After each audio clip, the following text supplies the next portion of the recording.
नमस्कार दोस्तों। आज हम बात करेंगे 12वें घर की।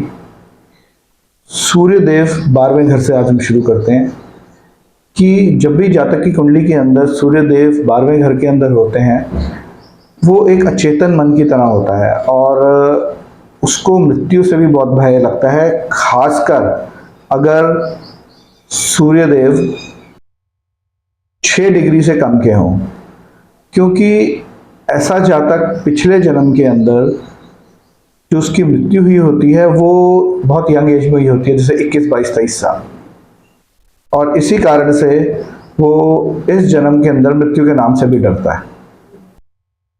जिस जातक का इस घर के अंदर सूर्यदेव होते हैं वो दिखावे के लिए बहुत ज़्यादा खर्चा करता है, और उस इंसान के शौक ऐसे होते हैं कि बहुत महंगी और ब्रांडेड चीज़ें पहनने का उसे बहुत शौक होता है।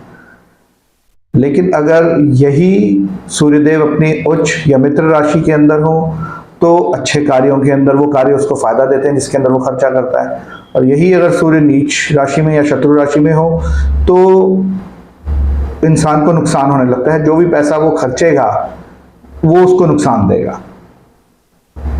ये भी देखने में आया है कि अगर इस 12वें घर में सूर्यदेव के साथ राहुदेव भी आके बैठ जाएं तो ये सूर्य ग्रहण का योग बन जाता है, और जो जातक है उसका नाम खराब होने लग जाता है। वो इस तरह के कर्म करने लग जाता है कि उसका जो नाम है वो खराबी की तरफ जाए और बदनामी होनी शुरू हो जाती है ऐसे जातक की। देखा गया है कि सूर्यदेव और राहुदेव अगर इकट्ठे 12वें घर के अंदर आ जाएं तो सिर के अंदर कोई बंदे को प्रॉब्लम हो जाती है और उसे हमेशा बदनामी का डर लगा रहता है, और वो जातक किसी पर भी अपना प्रभाव नहीं छोड़ पाता।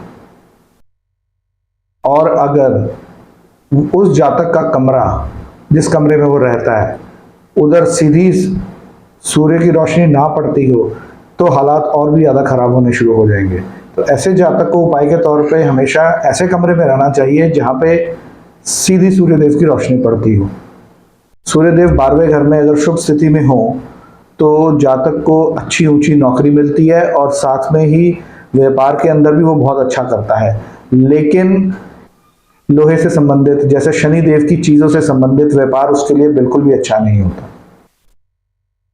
12वें घर के सूर्यदेव जातक को बिजनेस के अंदर और नौकरी में भी अच्छी नौकरी, मतलब बहुत ऊंचे ओहदे की नौकरी दिलवाते हैं।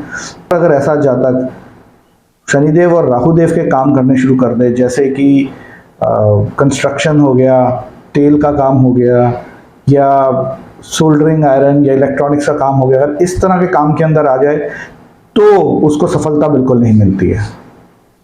और ऐसा भी देखा गया है कि ऐसे जातक को हमेशा अच्छे कार्यों के अंदर पैसा लगाना चाहिए। वह धर्म कर्म के कार्यों में जितना पैसा लगाएगा उसकी ज़िंदगी उतनी ही बेहतर होगी। हाँ, इसके अंदर और भी ग्रह देखने पड़ेंगे कि कौन से ग्रह कहाँ पर है, और अकॉर्डिंगली ही उसको उसका फल मिलेगा। ऐसा जातक जो है वो स्वभाव से तो साधु हो सकता है लेकिन किरदार से नहीं, क्योंकि वो उसके लिए कभी भी सहज नहीं होगा। आज से कुछ दिन पहले मैं कुंडली देख रहा था तो उस जातक को मैंने कहा कि आपको महंगी चीज़ें पसंद हैं और आप ब्रांडेड चीज़ें पहनना पसंद करते हैं, तो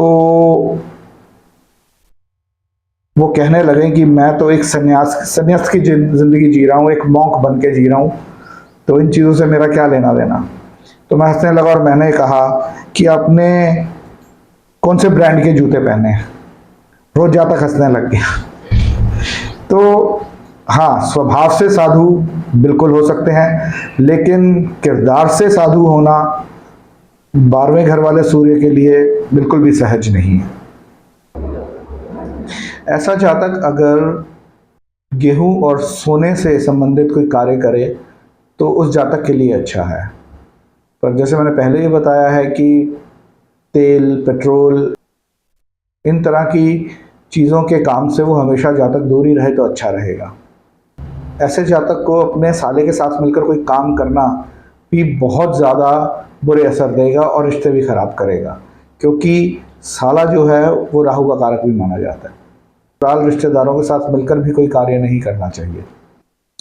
यह भी देखा गया है कि अगर ऐसा जातक किसी ऊंचे घर की और ऊंचे ख्याल वाली स्त्री के साथ किसी भी प्रकार का संबंध रखे तो वो भी उसके लिए बहुत अच्छा रहता है।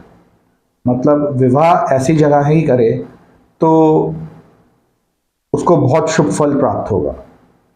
ऐसे जातक को कभी भी किसी छोटी सोच वाली स्त्री के साथ किसी प्रकार का संबंध नहीं बनाना चाहिए, विवाह नहीं करना चाहिए, नहीं तो घर तक बर्बाद हो सकता है उस जातक का। उपाय के तौर पर लाल मुंह वाले बंदरों को गुड़ खिलाएं और लाल चींटियों को सतनाजा डालें। अब देखेंगे कि उपाय करने के बाद प्रभु कृपा से आपको कितना फायदा मिलता है। धन्यवाद।